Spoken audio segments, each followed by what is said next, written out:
রাজনীতিতে মন টিকছে না, আগেই দিয়েছিলেন সেই ইঙ্গিত।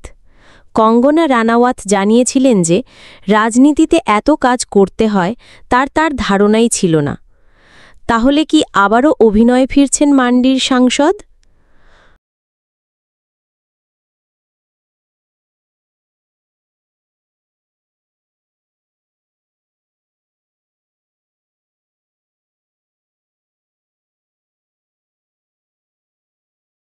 কঙ্গনার শেষ কয়েকটি ছবি বক্স অফিসে সফল হতে পারেনি, কিন্তু তার অভিনয় দক্ষতা নিয়ে কেউ কখনো প্রশ্ন তোলেননি। গ্যাংস্টার, ফ্যাশন, কুইন, তনু ওয়েডস মনুর মতো ছবির জন্য বারবার প্রশংসিত হয়েছেন তিনি। এবার নাকি নিজেরই বেশ কয়েকটি ছবির সিকুয়েল নিয়ে অভিনয়ে ফিরতে চলেছেন তিনি। জানা যাচ্ছে চলতি বছরের নভেম্বরেই কুইন 2 ছবির শুটিং শুরু করতে চলেছেন তিনি। ছবির চিত্রনাট্যও তৈরি হয়ে গেছে। লন্ডনে ছবির প্রস্তুতি চলছে বলে খবর।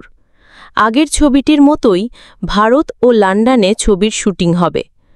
বলিউডের এক ঘনিষ্ঠ সূত্র সংবাদ মাধ্যমকে জানিয়েছেন, তনু ওয়েড মনু ছবির তৃতীয় অংশের জন্য প্রস্তুতি নিচ্ছেন কঙ্গনা। তনু ওয়েডস মনু রিটার্নস ছবিটিও বক্স অফিসে সাড়া ফেলেছিল। 2026 সালে এই ছবির তৃতীয় অংশের শুটিং শুরু হবে বলে জানা যাচ্ছে। কুইন 2 এর শুটিং শেষ হবার সঙ্গে সঙ্গে আনন্দ এল রায় এর এই ছবির কাজ শুরু করবেন কঙ্গনা। অভিনেত্রীর বিপরীতে এবারও দেখা যাবে আর মাধবনকে। তবে এখনও এই প্রসঙ্গে ছবির নির্মাতারা বা কঙ্গনা কেউই মুখ খোলেননি। 2024 সালে বিজেপির হয়ে ভোটে লড়ে সাংসদ নির্বাচিত হন কঙ্গনা। বছর ঘুরতেই রাজনীতি নিয়ে তৈরি হওয়া আক্ষেপ এক এক করে ভাগ করে নিয়েছিলেন কঙ্গনা। নালা পরিষ্কার করা ও রাস্তা সাফাই করার মতো সমস্যা নিয়ে তার দ্বারস্থ হচ্ছেন সাধারণ মানুষ, যা মোটেই পছন্দ হয়নি কঙ্গনার।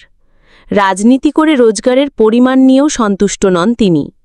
অভিনেত্রী ভেবেছিলেন বেশ হালকা চালেই রাজনীতি সংক্রান্ত নানা কাজ করতে পারবেন, খুব বেশি মাথা ঘামানোর বা পরিশ্রমের প্রয়োজন হবে না। কিন্তু ক্রমশ বুঝেছেন তার ধারণা ভুল।